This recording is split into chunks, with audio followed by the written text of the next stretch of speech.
नमस्ते दोस्तों। मैं विक्की। मैं आप लोगों को यूपीएससी के बारे में कुछ बताना चाहूँगा। दोस्तों, यूपीएससी एक नेशनल लेवल का एग्ज़ाम है और इस एग्ज़ाम के ज़रिए आईएएस, आईपीएस, आईएफएस इन ऑफिसरों की नियुक्ति के लिए ये एग्ज़ाम कंडक्ट करवाई जाती है। ये एग्ज़ाम काफ़ी टफ मानी जाती है, ऐसा लोगों का मेंटलिटी बन गया है दोस्तों। लेकिन अगर सच माने तो ये एग्ज़ाम कुछ नहीं है दोस्तों। दोस्तों, अगर दुनिया में चाह है तो समझो वहीं पर राह है। इसलिए दोस्तों, आप अगर कुछ भी करते हैं तो अगर सही तरीके से करते हैं तो दोस्तों ये कुछ नहीं है, वो पॉसिबल हो जाता है। कहते हैं ना, everything is possible in this world. ऐसा ही मैं इस बात को समझता हूँ दोस्तों। ये इस एग्ज़ाम को बहुत ही हल्के तरीके से भी लोग इसे क्रैक करके बैठ चुके हैं। आप लोगों को पता ही होगा, लोग इस एग्ज़ाम को क्रैक करके और इंटरव्यू में पास भी कर लेते हैं। पास करने के बाद उन्हें रैंक मिलती है, रैंकिंग के अनुसार उन्हें पोस्टिंग होती है। पोस्टिंग में उन्हें आईएएस, आईपीएस, आईएफएस की पोस्टिंग करवाई जाती है। या जैसा वो रिटन एग्ज़ाम में परफॉर्मेंस करता है तो ठीक उसी बेसिस पर वो उसका पोस्टिंग मिलती है। दोस्तों, यूपीएससी ऐसे कठिनाई तो माना जाता है कि ये एग्ज़ाम बहुत ही कठिन है, लेकिन है नहीं दोस्तों। अगर इसे आप एक पॉजिटिव वे में ले करके चले तो ये एग्ज़ाम कुछ नहीं है। तो मैं यूपीएससी एस्पायरेंट्स को मैं बोलना चाहूँगा कि दोस्तों, यूपीएससी तैयारी करने से पहले आप खुद से पूछिए कि मैं जो यूपीएससी का जो तैयारी करने जा रहा हूँ, ये मैं क्यों करने जा रहा हूँ। मुझे आईएएस क्यों बनना है, मुझे आईपीएस क्यों बनना है, आईएफएस क्यों बनना है। सबसे पहले एक क्वेश्चन क्रिएट करो अपने आप में। सोचो अपने आप से खुद 10 मिनट का टाइम लेके फिर उसको सोचो कि मैं क्यों बनना चाहता हूं। क्या समाज का चिंतन मेरे लिए बहुत ही आवश्यक है।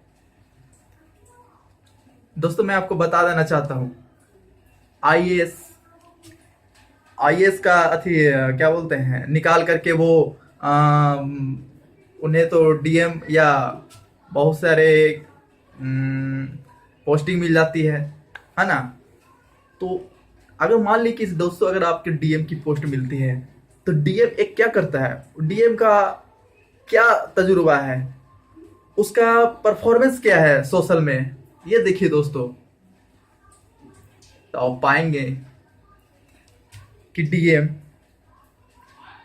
लोगों से मिलते हैं, जुलते हैं, उनका खोज खबर लेते हैं, समाज में क्या चल रहा है, क्या नहीं चल रहा है, क्या वैध है, क्या वैध है, ये सब को देखते हुए वे चलता है। तो क्या दोस्तों, अपने आप से ये पूछिए कि मैं सच में डीएम बनकर ये सब मैं काम कर सकूंगा।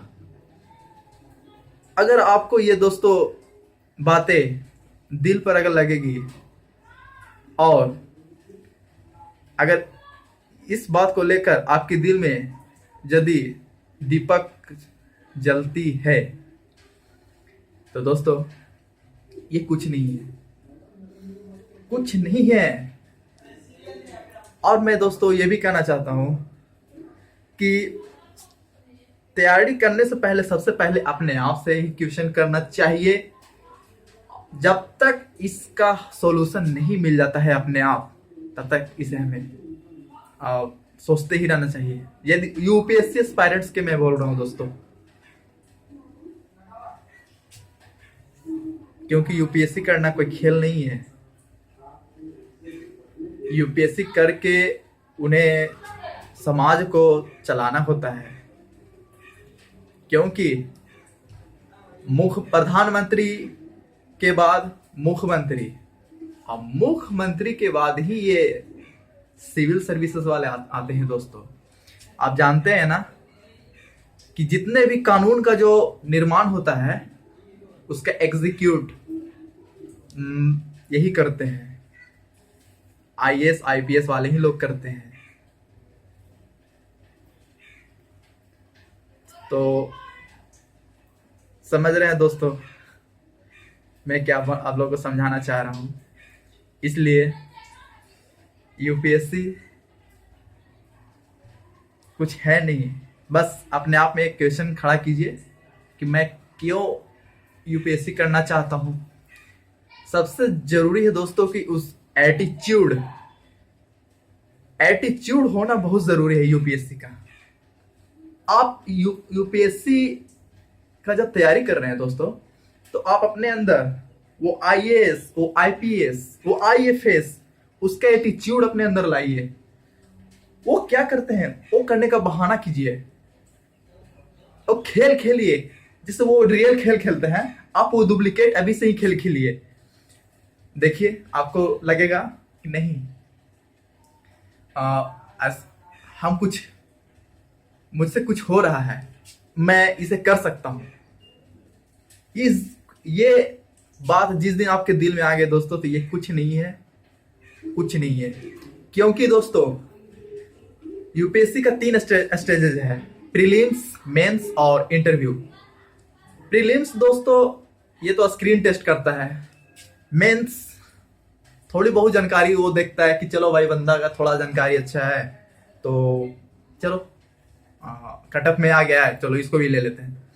लेकिन दोस्तों मैं जो अभी बताया कि सबसे बहुत बड़ा चीज एटीट्यूड होता है, वही एटीट्यूड दोस्तों इंटरव्यू में उसका टेस्ट होता है। ये बंदा कहां तक, किस लेवल तक सोच सकता है, वही इंटरव्यू में उसका स्क्रीनिंग टेस्ट भी होता है।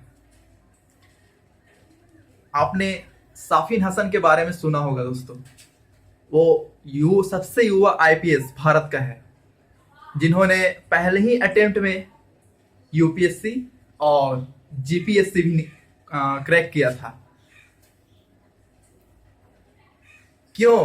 क्योंकि उसके अंदर एक एटीट्यूड था, उसके अंदर कुछ करने का क्या बोलते हैं उसे, जिक्र था। यही जिक्र उसे आज आईपीएस का पद भी दिलाया है दोस्तों। जब मैं दोस्त कर ही रहा हूं तो क्यों ना इसे बढ़िया से करे, क्यों ना उसके हम एटीट्यूड लाएं।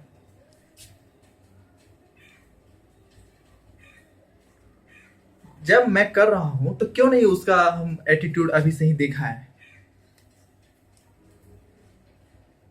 इसलिए दोस्तों सबसे पहले एटीट्यूड विकसित करें उसके बारे में, ये चीज है तो